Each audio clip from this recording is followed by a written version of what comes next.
Loving men for country's sake, all for strength and mind and energy. We dedicate fraternal love, service for the good of all humanity. We're eagles, the Philippine Eagles, lasting peace and our nation. We're eagles, and fellow people, pillars of the nation. Mabuhay ang Agila! Mabuhay! Mabuhay ang Agila! Mabuhay! Mabuhay tayong lahat at please, ito po.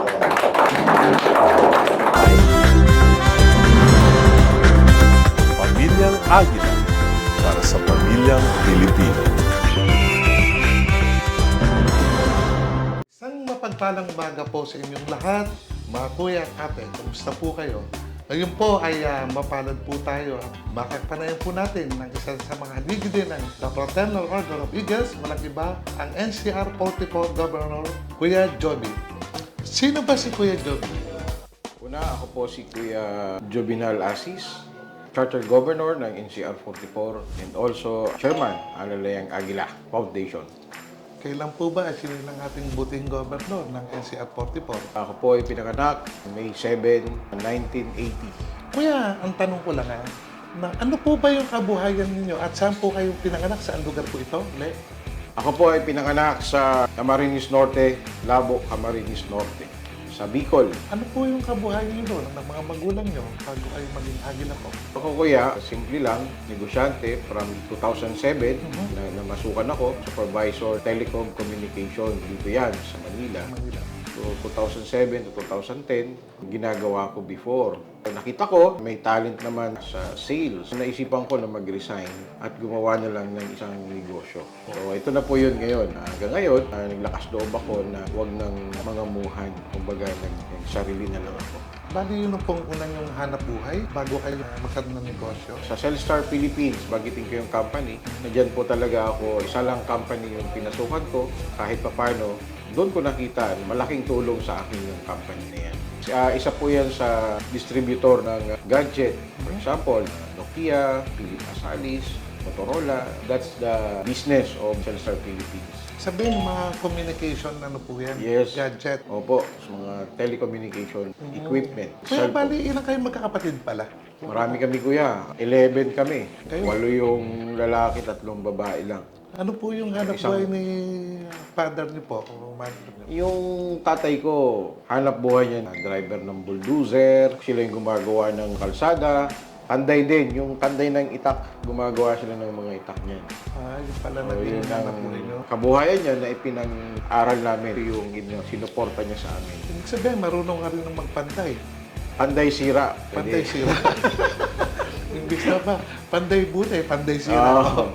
Sa pagiging member po ng PFOA, kailan ka naging member pala? Yung The Fraternal Order of Eagles, nakikita ko na yan dati na talagang maganda ang ginagawa niyan sa mga kababayan natin. 2018, naging member ako niyan kasi nakita ko nga maganda yung objective niyan. Na-inspire ako na sumali sa The Fraternal Order of Eagles. Bali, anong club po yun? Taguig City North Eagles Club. Before, NCR 1, 2, 3 lang yan eh. Under yan ng NCR 1. Ngayon, kasi lumaki na. Sino po yung governor ng panahon na yun? Kuya Nick Panganiban. Under pa yan dati nila Kuya Louie. Sino po nagkikayat sa inyo na maging isang agila po? Nakita ko nga yung ginagawa ng The Fraternal Orders tumutulong. Si Kuya Bobby Gonzales, siya yung nag-invite sa akin dyan. Siya yung presidente ng Taguig City North Eagles Club.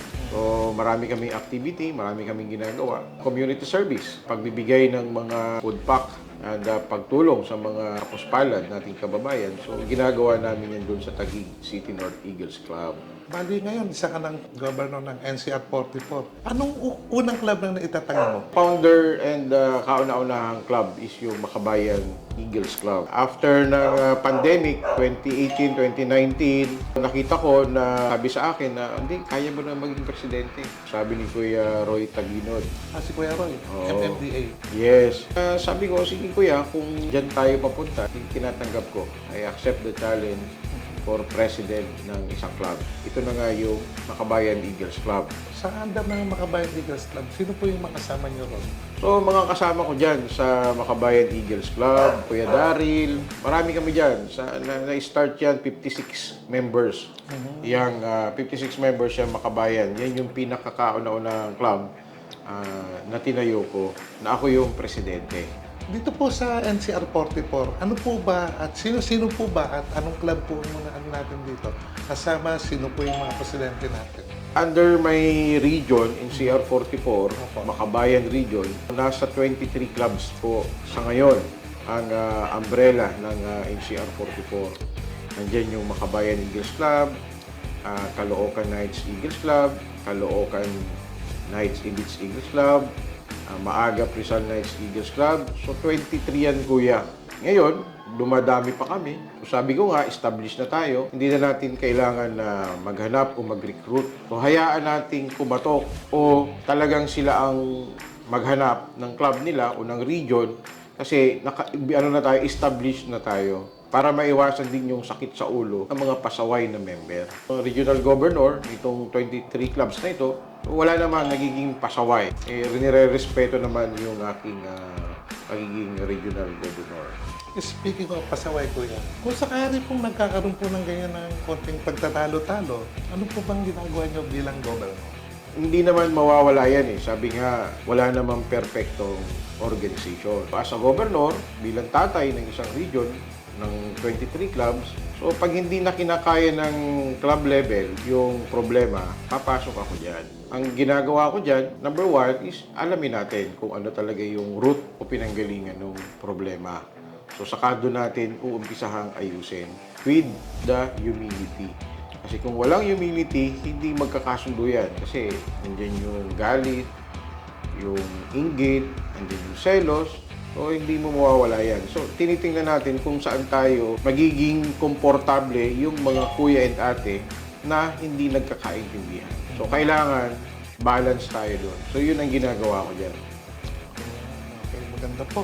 Alam niyo po mga kuya, mga ate, ang pagiging governor, siya po ang pinakatatay ng NCR 44. Napakahirap po. Sa isang pamilya po ay nagkakaroon po ng problema, siyempre ang magulang po ang tatay yung kumbaga siya ang magbabalanse. Tama ba kuya? Yes. At dito sa balancing to, hindi ka pwedeng talagang wala kang kakampiyan. Ganun yun po. Pero kuya, pwede pa natin ma-identify isa-isa yung pangalan ng club at sino po yung bawat presidente? For example, ang Sacramento Knights Eagles Club na si under Kuya Pite Baltasar, Caloocan Knights Eagles Club under kay Kuya Rutel Duenas, yung Makabayan Eagles Club under kay Kuya Pres Clifford Canceran. The rest of the club, Kuya, 23 yan eh. So napakarami yan. Sa akin dyan, syempre ako as a regional governor, lahat ng presidente, kilala ko yan. Under yan sa talagang dito lahat galing yan. Hindi yan inilagay ng kahit sino yan. Pinaghirapan namin yan dito sa region. Kaya katatapos lang ng ano po yung kaninang meeting niyo po sa taas? Nagkaroon kami ng first Rexicom for 2024, Regional Executive Committee, na ginagawa namin yan every quarter ng taon. Lahat ng mga concern, issue, planning ng region, dyan namin pinag-uusapan sa Rexicom. So, 23 clubs, 8 clubs from Japan, outside, international, and dito yung the rest na clubs sa local sa Pilipinas. So, lahat sila ay napaka-cooperate dito sa ating region. Cooperative. Kumbaga, wala akong masabi sa aking mga presidente kasi yung respect talagang ginagawa nila at pinaninindigan nila. So, ganoon din naman ang regional governor. Binabalik ko lang yung respeto sa kanila. Kuya, ganito usapang pamilya natin. Ano po bang suporta na natanggap natin kay ate at sa mga bunso? Alam naman nila na yung misyon ng Agila, ng pagiging kuya dito sa The Fraternal Order of Eagles ay purely volunteer. So, naintindihan nila yan kasi pinupuntahan namin yung mga liblib, mga hindi naaabot ng tulong. So, yung suporta ng pamilya ko as a father nitong mga to, naintindihan nila yung ginagawa ko. Importante kasi dyan na naiintindihan ng pamilya mo yung ginagawa mo.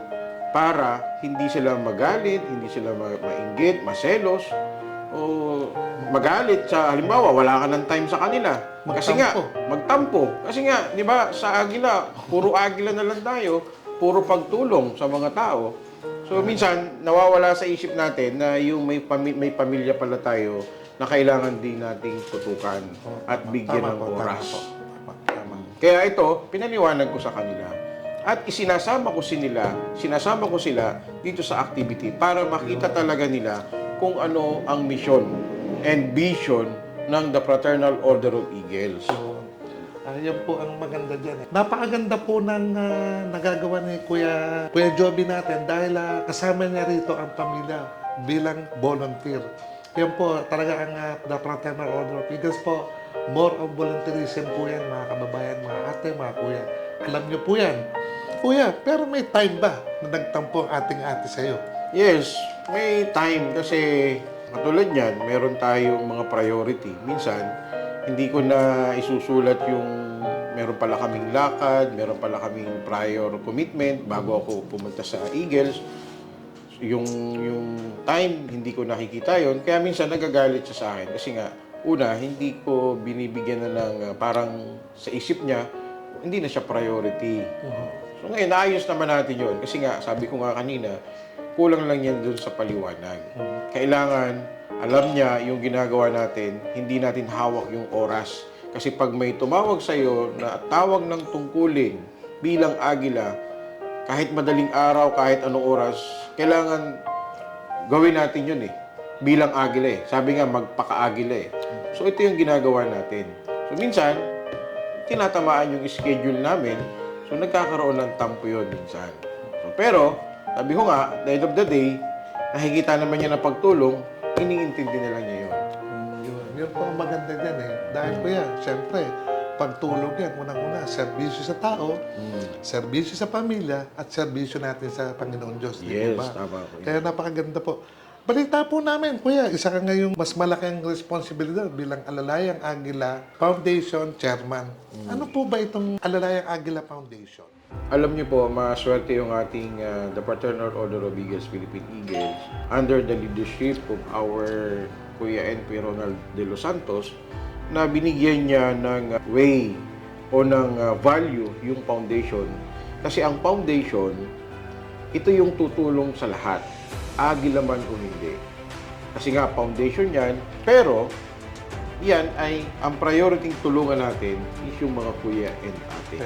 Lumawak yung scope ng pagiging, yung responsibility ng pagiging Agila ko as chairman. Kasi nga, kuya or ate, Agila man o hindi, ay tutulungan natin dito sa foundation. So, medyo lumawak yan, kuya.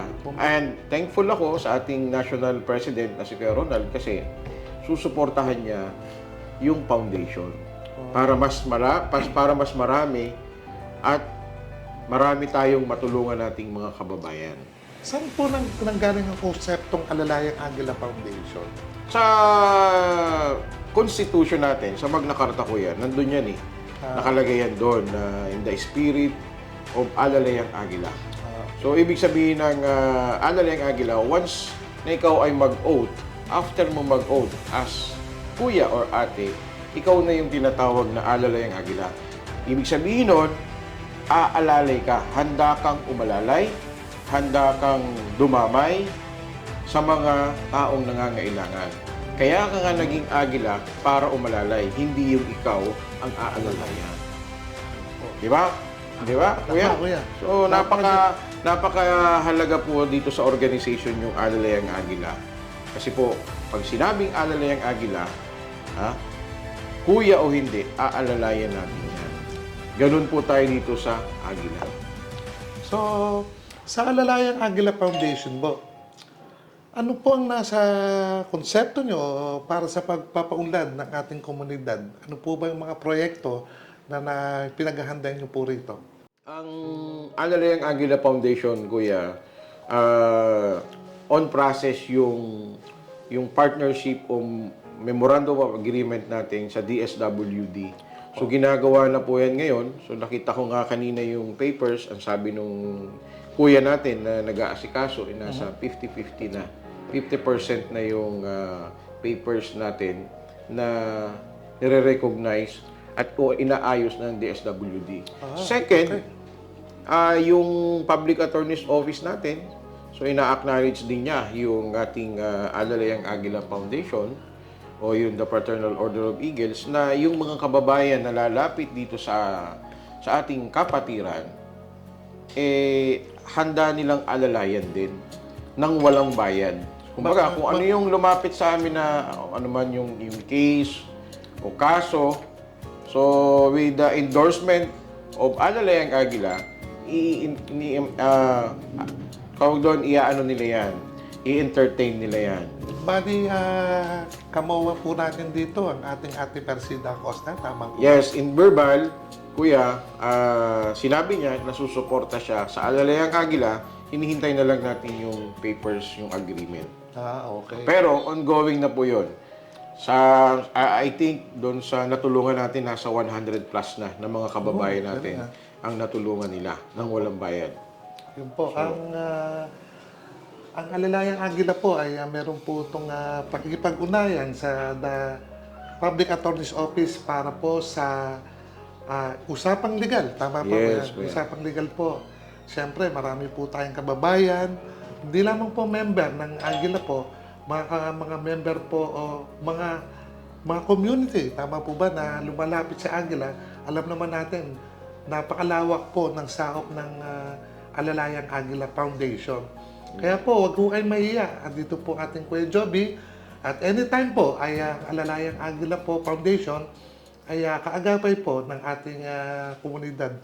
Kuya, meron ako nabasang isang article nung nagkaroon po ng sa una, yung oil spill po yata sa Mindoro o Marinduque. Ano po bang naging bahagi ng Alalayang Aguila Foundation? Lumabas yung balita na yon, and syempre, sa time nun ni Kuya NP Nelson pa, nanawagan siya, announcement to all regional governors, to all members of the Fraternal Order of Eagles, na gumawa ng isang malawakan na pagtulong. So ako as chairman, Alalayang Aguila, initiative ko na suportahan, segundahan yung panawagan na yon. So nagpadala tayo ng mga buhok. Oo, from Bicol, lahat ng club members ko, nag-collect ng mga buhok sa parlor para lang maipadala doon sa oil spill. So malaking naitulong natin doon kasi nga yung mga buhok na yan, pag pinagsama-sama natin at ginawang pangkuha ng oil na yun sa dagat. Yun po ang isa sa mga adhikain ng Alalayang Aguila Foundation. Opo. Tungkol po sa environmental po at maliban po doon yung humanitarian service po. Sa ngayon po, di po ba meron kayong mga tree planting project? Ano po ba itong mga ginagawa ng tree planting natin? Yung tree planting, kasi nasa natin yan, nasa constitution na mandatory na ang mga kuya and ate ay magtanim. Yun yung Tree Planting Act ng ating gobyerno. So sumusunod po tayo doon sa batas na yon na every May magkakaroon tayo ng simultaneous na sabayan na pagtanim. Nationwide? Nationwide po yan. Sinabi ko na rin nga yan dyan, in-announce ko na yan sa Rexicom kanina. Gagawin natin yan, sabayan na pagtatanim this coming May 25, 2024. Kasi tayo, mahal natin ang kalikasan. Priority nating alagaan ang kalikasan para sa generation to generation. Tama po. Tama po yun, mga kuya, mga ate. Alagaan po natin ang ating kalikasan dahil dyan po nakasalalay ang kinabukasan ng ating mga apo, magiging anak po. Dahil ngayon pa lang, kailangan po natin na ingatan po dahil napaka-importante po na ang kalikasan po ay mapangalagaan po natin dahil po, sabi ko nga, dito po nakasalalay, kuya, ang kinabukasan ng ating mga pamilya, ng magiging apo po natin. Yes, tama kuya. Kasi una, tingnan nyo yung mga nagkakaroon ng baha. Tingnan nyo yun, kalbo na yung mga bundok. Tayo, bilang mga agila, kailangan hindi lang yung tao ang alagaan, pati rin yung kalikasan.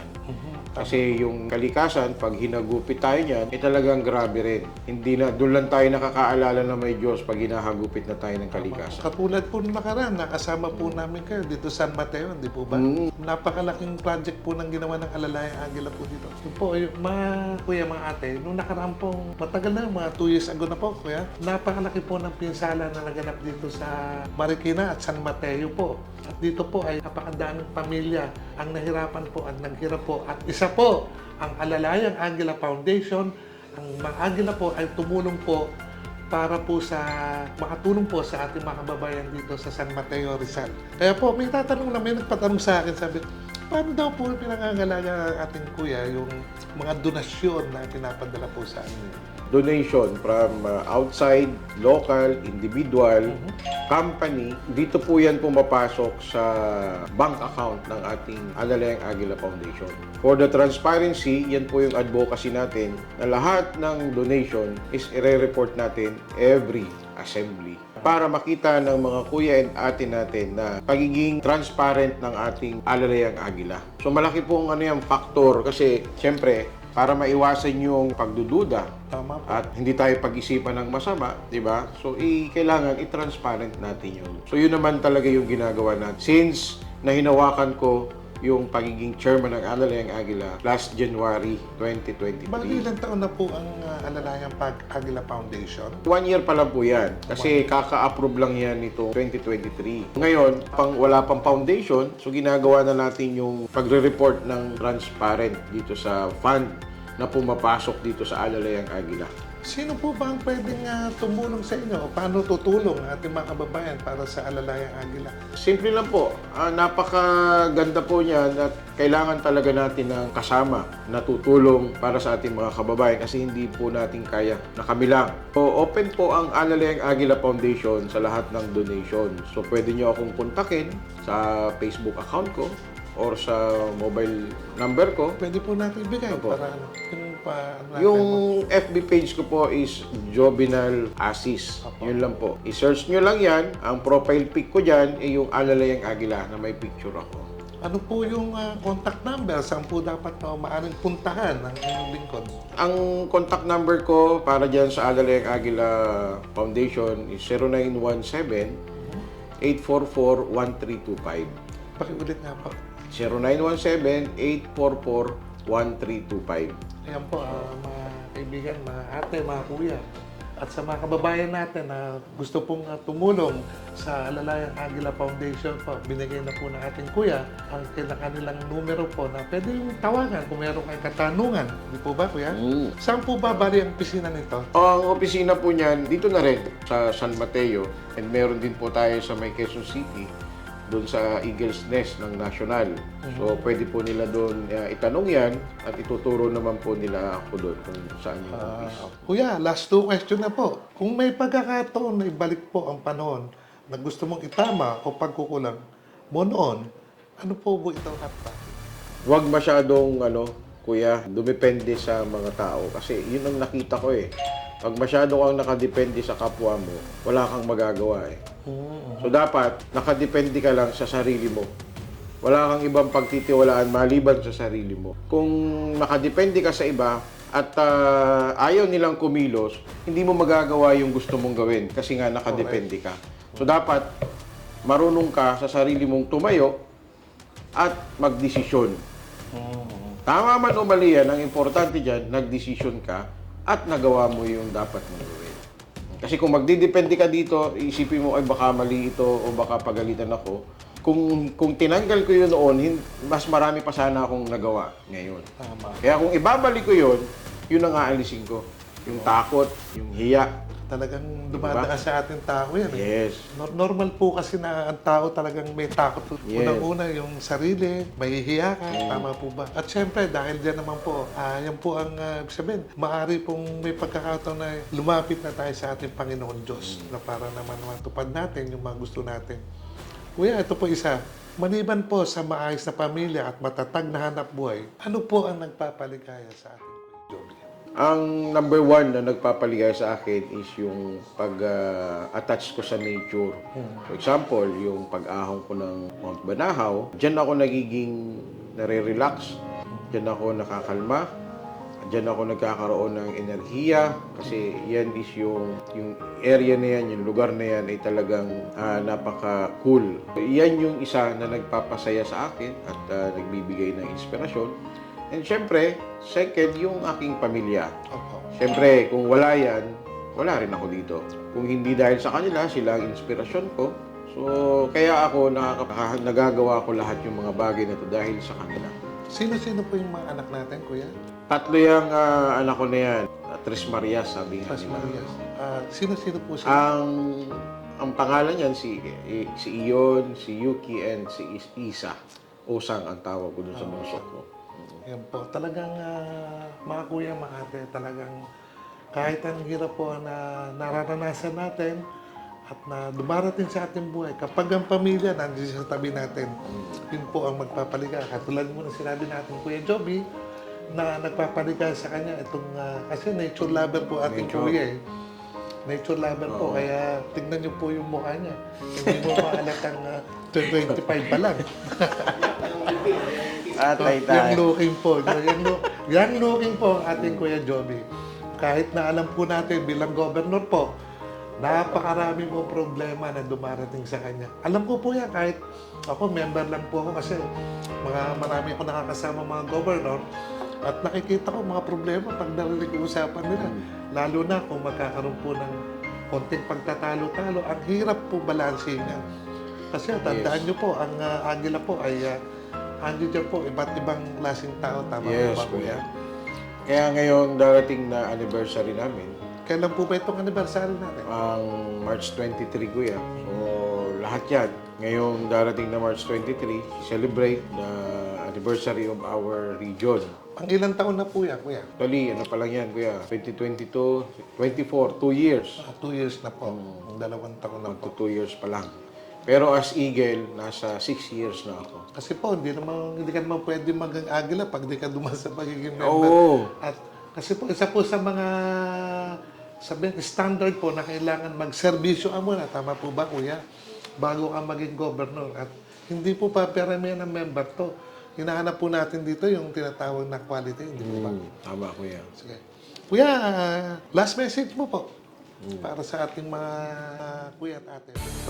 So, mga kuya and ate, friends of Eagles, so ang pagiging agila, mga kuya, ay hindi yan para sa lahat. Hindi po yan na pagkatapos na wala ka ng, hindi mo talaga kaya na maging agila, so dapat hindi mo na siya ipilit kasi nga magiging pabigat lang po tayo sa club.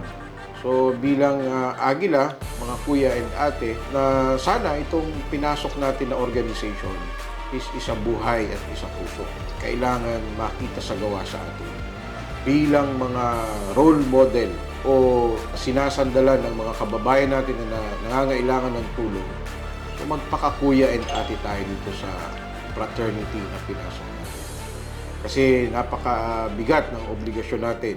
Tayo ang umaalalay sa mga kababayan natin na nangangailangan. Ang gobyerno natin, ang bansa natin, sobra na ang problema. Dapat tayo na mga kuya and ate, huwag naman tayo magpabigat na. Tulungan natin ang gobyerno na papagaan ang buhay ng ating mga kababayan. So lahat yan ay mag-uumpisa sa atin, sa sarili natin. So kaya ang pagiging tunay na agila, may pusong agila, kung saan may kalamidad, kung saan may nangangailangan, nandun tayo. Masakit sa isang agila na hindi siya nakakatulong sa kanyang kapwa. Di ba?